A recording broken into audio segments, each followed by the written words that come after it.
ዛሬ ስላጋጠመኝ ነገር እስኪ ልንገራችሁ። የእውነት በጣም የተገረምኩበት ሌላኛዋን እኔ ያየሁበት ነው እና ዛሬ ላይቭ ላይ ገብቼ ነበር እና በጣም የምወደው ደራሲ አለ። በጣም የምወደው የማከብረው እውነት ሀሳቦቹ በጣም ደስ የሚሉኝ እና ብዙ ጊዜ የማስባቸው ግን እሱ በቃላት የሚያሰፍራቸው የሚመስለኝ ብቻ በብዙ የማደንቀው ሰው ነውና ላይፍ ላይ እየገቡ ውይይት ያካሂዳሉ። በጣም ደስ ይለኛል፣ እከታተላለሁ። በኮሜንት አንዳንድ ጊዜ በኮሜንት ጽሁፎቹ ላይ አስተያየት እሰጣለሁ ምናምን እና ላይፍ ላይም ሲሆኑ እንደዛውና ዛሬ ገባው እና ሲሪየስ ነገር እያወሩ አልነበረም። ቀላል ነገር ነበር እየተጫወቱ የነበሩት እና አንድ ሁለት ቃል ነው ጣል አድርጌ የወጣሁት። የኔትወርክ ችግር ነበርና ግን ከዛ ስወጣ ሰውነቴን ሳየው ሼክ እያደረኩ ነው እና እየተንቀጠቀጥኩ ነው። ምንኛ አላውቅም ማለት ከባድ ነገር ጠይቀውኝ ግራ አልተጋባሁም። እነሱን ሲሪየስ ነገር እያወሩ አልነበረም።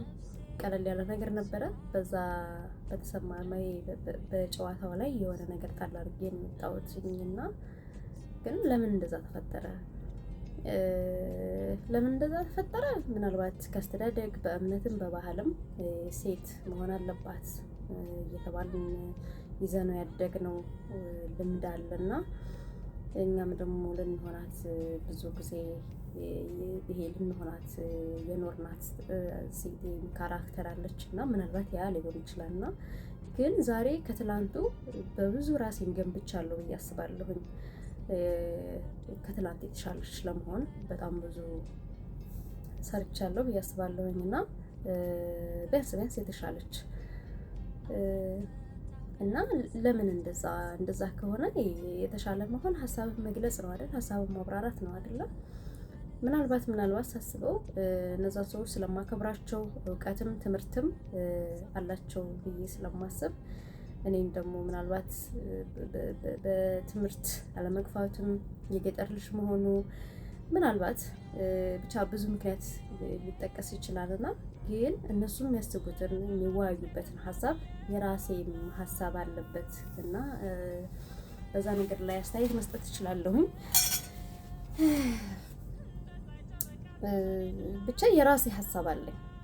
መጽሐፉ ላይ ብዙ የሰጣችሁ አስተያየቶች አሉና ብቻ በእያንዳንዱ ነገር ላይ ይሄ አሰላስላለሁ። የኔ ሀሳብ ምንድነው? ስለዚህ ጉዳይ የሚሰማኝ ምንድነው ብዬ ራሴን እጠይቃለሁኝ እና የሰው ሀሳብ ይዤ ፌክ ሆኖ ያ ነገር ጠፍቶኝ አይደለም። በዛ ቢሆን ኖሮ ለራሴ ግልጽ የሆንኩ ሴት ነኝና እንደዚህ ስለሆነ ነው ማለት እችላለሁና ግን የራሴን ሀሳብ ብጽፈው ላብራራው የምችለውን ወይም ደግሞ ጓደኞቼ ጋር ቢሆን ልገልጽ የምችለውን ሀሳብ እነሱ ጋር ስሆን ከዛ ላይ እኮ አላወራውም የምላችሁ በደንብ ያብራራሁት ነገር የለኝም፣ ያወራሁት ነገር የለኝም እና ሁለት ቃላት ጥሎ ለመውጣት ያን ያህል ስሜት የተሰማኝ ለምንድን ነው ያልኩ ካለፈ በኋላ ራሱ መረጋጋት አልቻልኩም ነበርና ማለት አንዳንድ ጊዜ ራሳችሁን የሰራችሁ ጥሩ ይሄ የተገነባችሁ ይመስላችሁና ግን ለካ ሌላ ሽንቁር፣ ሌላ ድክመት፣ ሌላ አላችሁ ለካና ሁልጊዜ የሰው ልጅ ተሰርቶ የሚያልቅ አይደለም። ይሄን እረዳለሁኝ። ግን ቢያንስ እኔ ለሆናት የምፈልጋት ሴት ስሜቴን ምክንያቱም ብዙ ጊዜ ባለመናገር ውስጥ ስለሆነ የመጣሁት ነው መናገር ብዙ ጊዜ ጠቅሰዋለሁኝና ሀሳቧን የምትገልጽ ሴት መሆን ፈልጋለሁኝና ያን ነገር ለምን እንዳልሆንኩኝና ለምን ይሄ ነገር እንደከበደኝ እያሰብኩ ነበርና ምናልባት ማወቅና መሆን ይለያያል። ይሄ ለሆናት ያሰብኳት የፈለግኳት ወይም ደግሞ የገነባኋት እኔ አለች ሀሳቡ ገብቶኛል የምፈልጋት ግን ይዘን የመጣነው ልምድ ባንዴ የሚለቅ አይደለም እና እውነት ለመናገር እንደ ልምድ መጥፎ መርዝ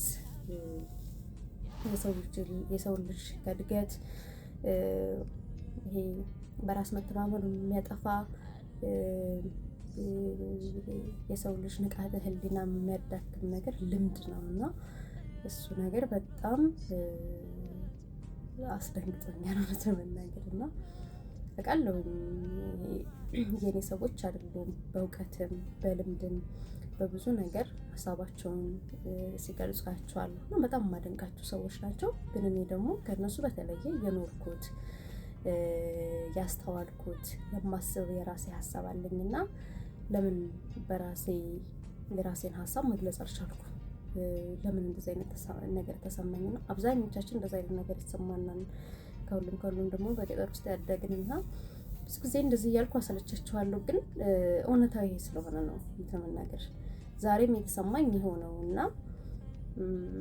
በደንብ አሁን ማስባት ጓደኞቼ ጋር በሆን ማወራው ወይም ደግሞ ማወራረው ሀሳብ አለ። ያን ሀሳብ አሁን እነዛ ሰዎች ጋር ሆኛችሁ ሆነሽ አብራሪ ወይም ደግሞ ተናገሪ ልትሉኝ አልችልም። ዛሬ እንዳየው ከሆነ